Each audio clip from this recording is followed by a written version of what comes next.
Sapra the Little Mouse. At the edge of the meadow, there stands a barn. In the middle of the barn, there is a hole, and since this is a mouse hole, a mouse lives inside it.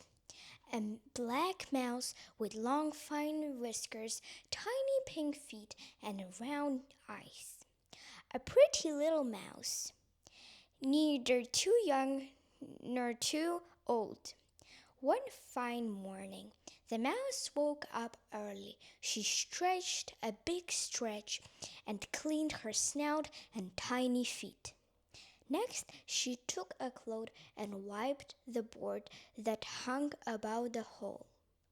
On the board was written Sapra Mouse, for it was the little mouse's name. Once this job was done, Sapra washed her forepaws and sat down to breakfast. The day before, her cousin had given her a present of 3 big hazelnuts. Sapra did not want to eat them straight away. Instead, she saved them for this morning, Sunday. She knew that all over the world, food tastes better on Sundays than on weekdays. No one knows why, but that's how it is. Before she started to eat, Sapra looked at herself in a silver of a broken mirror. Then, wishing herself bon appetit, she opened her tiny mouth and bit into a hazelnut. Ah! Sapra cried out with anger and pain and clutched at her snout, her tooth. The little mouse was proud of her 2 sharp, snow-white front teeth, and now the left one was broken. Oh, how it hurt! Isn't this terrible? Sapra asked herself and then answered, Yes, it's worse than terrible. It's a dreadful misfortune. A small mouse tear trickled down her snout. The tooth felt very wobbly. Yet perhaps it might grow strong again, Sapra thought. I must not bite into hard things with it, she decided, but I must eat. She looked sadly at the uneaten hazelnuts. With an aching tooth, I can't crack the shell, and that's that, sniffed Sapra. I can nibble the kernel with my good tooth, but I can't get through the shell, so I must ask somebody to crack the shell for me. Could it be done even without help? With all her strength, the little mouse sat upon it with all the weight she could bring to bear, still nothing. I really do need help, Sapra decided, and tucking old tree nuts under her arm set off out into the forest. She chose the smallest forest path and began to walk along it. I hope this path will lead me somewhere, she thought after a while. She carried on clutching her snout. From time to time she gave out a little mouse sigh, and little because of the pain, and little because she was so hungry. Oh, how lucky I am to have 3 glorious hazelnuts tucked under my arm, specially saved from yesterday, sighed Sapra. But oh, how unlucky I'm not to be able to eat them. And oh, how my tooth itches. Oh, how awful it is. Sapra walked on and on, faster and faster. With every step, she became more impatient and needed. She was now almost running along. And then, because she was going so fast, the nuts began to rattle, and Sapra really began to scamper. She heard and scurried along, as only a mouse who would like to have breakfast as soon as possible can hurry and scurry.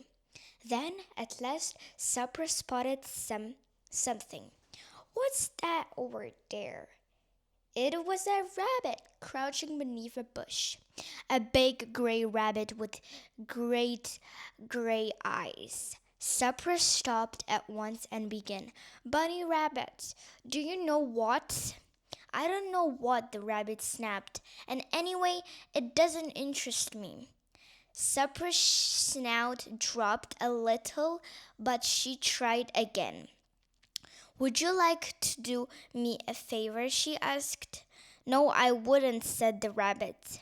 "I wouldn't like to do any more a favor. Leave me in peace. I've got to teach." "Really?" Supper the little mouse sided with. "Just this morning, when I was sitting down to breakfast, you know." "No, I don't now," responded the rabbit. "And anyway, I'm not interested. Adieu, goodbye." She turned his back on her and refused to talk anymore. "Well, then, adieu, bye-bye," said Sapra sadly, and set off on her way once more. She walked on, still clenching her snout. From time to time she whimpered, a little because of the pain, a little because she was hungry, and a little because she was offended. A little further along the path, Sapra met another creature. A squirrel was sharpening her claws on the rough bark. She was so engrossed in what she was doing that she did not even notice when the mouse twitched at her tail. It was only when Sapra twitched a little hard that the squirrel flashed round and screeched. "What's this? My tail? Not public property." "Please don't be angry," said Sapra. "I'll be angry whenever I want," retorted the squirrel. "Leave my tail alone. You've got one of your own." With that she turned her back on the little mouse and went on sharpening her claws. "I just wanted to ask you something," Sapra whimpered. "Oh, splendid. That is well," the squirrel grumbled. Sapra's snout dropped a little, but she tried again. "Yes, could you just bite open my hazelnut? You see, my tooth hurts. You see, because I've broken it," she stuttered. "What, the nut?" snapped the squirrel. "No, the tooth." "The tooth was broken instead of the nut," explained Sapra. The squirrel thought for a moment. Then she mostly pleasantly that's a service that I could do with true pleasure. With the greatest of pleasure.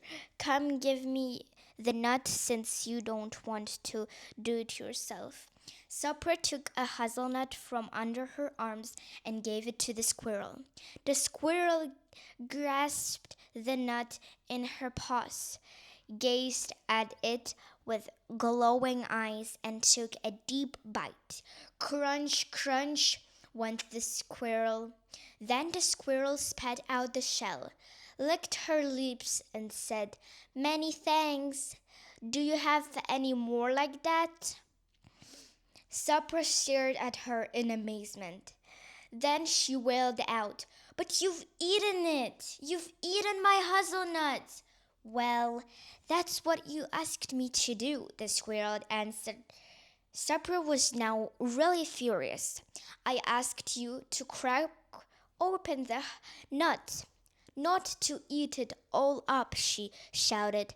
"You ate it all up, my hazelnut, which I saved specially from yesterday.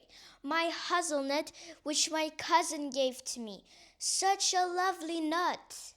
"Yes, it was Indeed, lovely, the squirrel agreed. Do you have any more like that?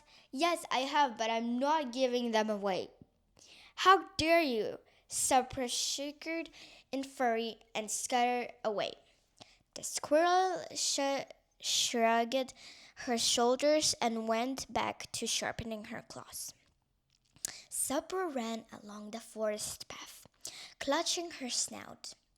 From time to time, she whimpered a little because of the pain, a little because she was hungry, and a little because she was offended. And from time to time, she stopped, just to stamp her tiny feet, and little because she was so angry with the squirrel. A little further along the path, Sapra heard a noise. Quack, quack, came the sound from a young oak tree. Sapra looked round. Where are you? She called. Up here, third branch to the right, answered a shrill voice. Sapra looked up and saw a light green tree frog, sitting in the tree gazing out at the world with bulging eyes. Hello, little tree frog, the mouse greeted her and started on her way again. The tree frog, however, had dropped down to the ground right in front of Sapra and stared at her straight along her snout. What's the matter with you, little mouse? She asked. Sapra clasped her snout and began plaintively. Oh, what a day, Tree Frog. What an impossible day. Everything's going wrong for me. And she told the Tree Frog everything from beginning to the end, and once again from end to beginning. Then she said, I'm desperate, you know. I might as well give up and die. Oh, come now. Surely not, said the Tree Frog in alarm. Yes, I'll throw myself into the claws of the very first cat I meet, wailed Sapra. Oh, heavens! Don't say such terrible things, the tree frog burst out. Is there anything I can help you to do? Sapra handed her a hazelnut. Well, crack the nutshell for me, if you can. But of course you can't, needed the little tree frog. Could not. She threw the nut against the oak tree with all her strength, but of course it did not crack. Oh, you may as well give up, said Sapra wearily, for it's of no help at all. I'll just give it one more try, said the tree frog, determined to her best. She flung the hazelnut with all her might towards the tree, but she missed it. The hazelnut flew off, goodness knows where to, and was lost. The mouse and the tree frog rushed off and started hunting for it. They searched for a whole hour, but they could not find the nut. It was completely vanished. Has it rolled underground or what? Sapra stamped with vexation. The tree frog just hung her head and sobbed. I didn't mean to. It. Yes, I know you didn't, sniffed Sapra. I'm so sorry, the tree frog wailed. The little mouse gave her quite a kindly look, swallowed, and said decisively, It doesn't matter, Froggy, after all. I've still got one nut left. I'll manage somehow. The tree frog dried her tears and felt better. For a while, the two of them sat there just thinking. Then the tree frog tapped her head with a little foot and cried, Ow! Uh, I've got it. Of course you've got it. Who doesn't? Sapra observed. Uh, What's that? A head? No, not a head. I've got an idea. Sapra Mouse, an idea. It must be a froggy idea, said Sapra doubtfully. Froggy ideas are no use for mouse affraids. Not at all suitable, it seems to me. Sometimes they are, replied the tree frog, like right now. Sapra Mouse, you're going to the dentist. Sapra shuddered all over. Oh no, she protested. I've never ever been to the dentist. But the tree frog knew it was a good idea. That's just why you have to go, she insisted. He'll fix your broken tooth and you'll be able to bite again. Then you'll be able to crack your nutshell all by yourself. I'm not doing that, Sapra retorted stubbornly. It'll hurt. It won't. It will. I'm not going, and that's that. The tree frog, however, knew how to persuade. And when she promised that they would go to the dentist together, Sapra finally agreed. So off they went, with Sapra clutching her snout. From time to time she whimpered a little because of the pain. A little because she was hungry, a little because she was often, a little because she was angry, and also a little because she was frightened of the dentist. After a while, they came to a great beech tree. On the trunk was a sign that said, "V-v-d-d." "Here we are," said the tree frog, out of breath from the long way. "What does v-v-d-d mean?" asked Sapra. "It means Walter Woodpecker, Doctor of Dentistry." The tree frog answered importantly. "So now we're here," said the little mouse, and she began to quiver with fear. Just then the woodpecker flew down from the upper bough. "Well then, how are we?" he asked. "Not too good. There's only one left," replied Sapra. "That is one hazelnut. But there's plenty of bad things. For instance, I've broken a tooth, and also I'm awfully afraid of you." "Oh, what a timorous little mouse you are."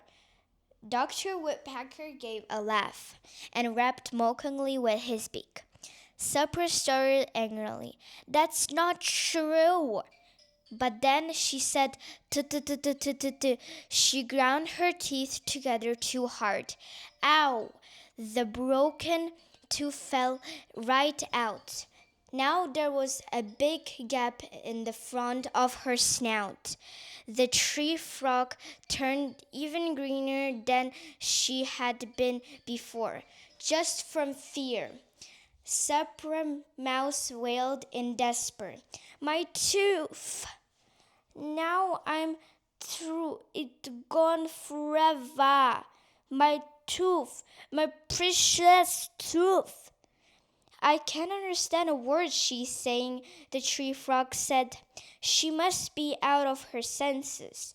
But Sapra cried out, "Help me, doctor! Give me back my tooth! Take it back for me." Dr. Woodpecker nodded gratefully. "Just a second," he said. "We'll fix it right away." He took a birch leaf to use as a plate and began to mix all sorts of things on it. Pine resin and fir resin, mistletoe juice and bird lime, dried apple, chestnut gum, and wasp's honey, groundhog's tooth and fern seeds. Then with his beak he straddled the mixture together until it had thickened into a paste. Next he picked up Sapra's broken tooth and smeared the broken end with the paste. Then he opened Sapra's little jaws and coated the tooth stump with the same mixture. Finally, he pressed the broken tooth back into place. Now we have to wait, he said, until the cuckoo calls 3 times. Then the tooth will hold. All 3 of them waited and waited, but the cuckoo did not call. Sapra waited patiently with her mouth open. The doctor yawned while he waited, and the tree frog told them fairy tales, as much for herself as for them. After they had waited and waited some more, the little mouse's patience began to run out. Just as she was on the point of closing her mouth, the cuckoo called at last, but it called only twice. So again they waited and waited, listening to the froggy fairy tales, which were not so different from any other fairy tales. Finally the cuckoos called again, cuckoo, cuckoo, cuckoo. Ah, at last, Sapra closed her tiny jaws and said, "Thank you, Dr. Woodpecker, for it didn't hurt. But now will I able to bite?" Dr. Woodpecker puffed out his chest. "Whatever is done by Vividum always holds. With that tooth you can bite on stone and it wouldn't feel anything." "What wouldn't feel a thing?" Sapra was concerned to know. "The stone or the tooth?" "The tooth, surely. With that tooth you can eat stone if you wish." Sapra laughed miserably and replied, "I know of something better than stone." Under her arm she could feel the last biggest hazelnut, and although it was almost evening, she added anyway, "It's time now for my breakfast. Thank you both very much, and goodbye." And she scurried off towards home. But just as the little mouse reached the edge of the forest, a large ginger cat came by. When they spied Sapra, her eyes glowed. "Oh, Sapra Mouse," she purred, "I'm going to eat you all up." Sapra was very afraid, but she had an idea. "All right, go ahead," she whimpered. "Only don't blame me if you die after." "Die? How?" asked the cat, amazed. "Because I'm poisoned," said Sapra. "I've eaten poisoned grain, and now I'm going off somewhere to die alone. Eat me if you will, it's all the same to me.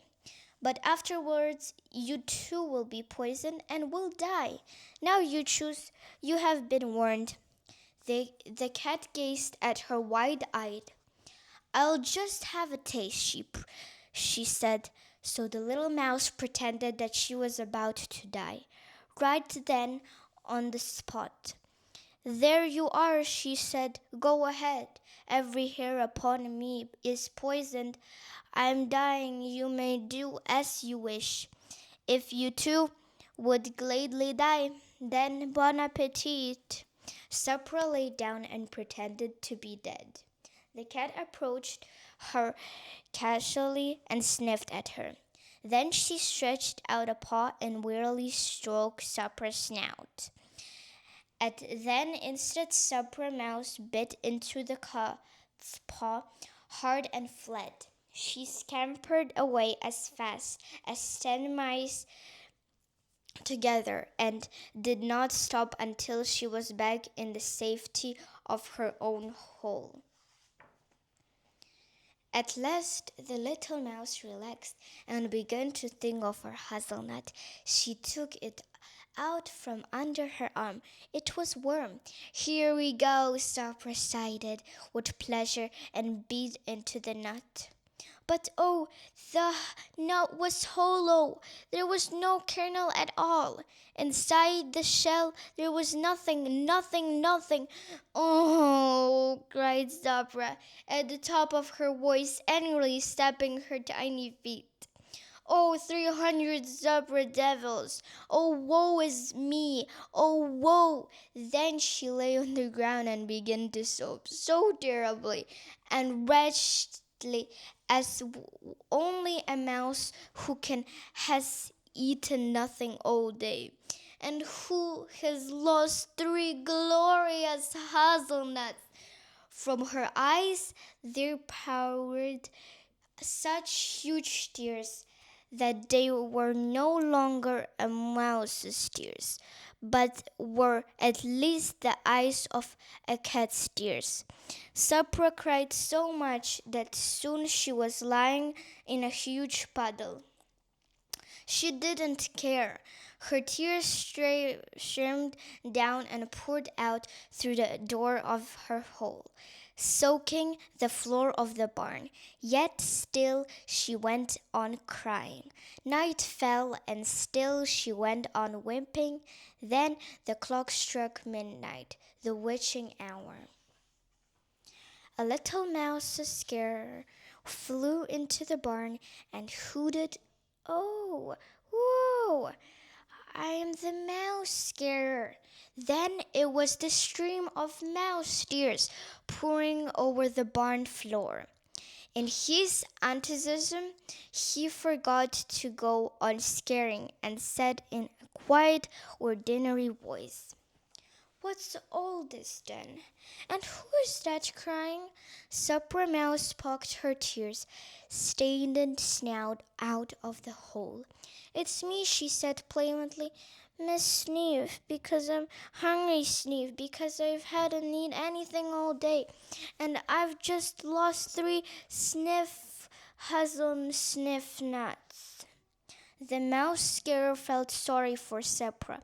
"Come with me," he said, "but quick." "Where to? I'm afraid." Sapra sniffled. "Come now." "Don't be afraid," hooted the mouse scarer. "I'm not scaring now. Come, you won't be sorry."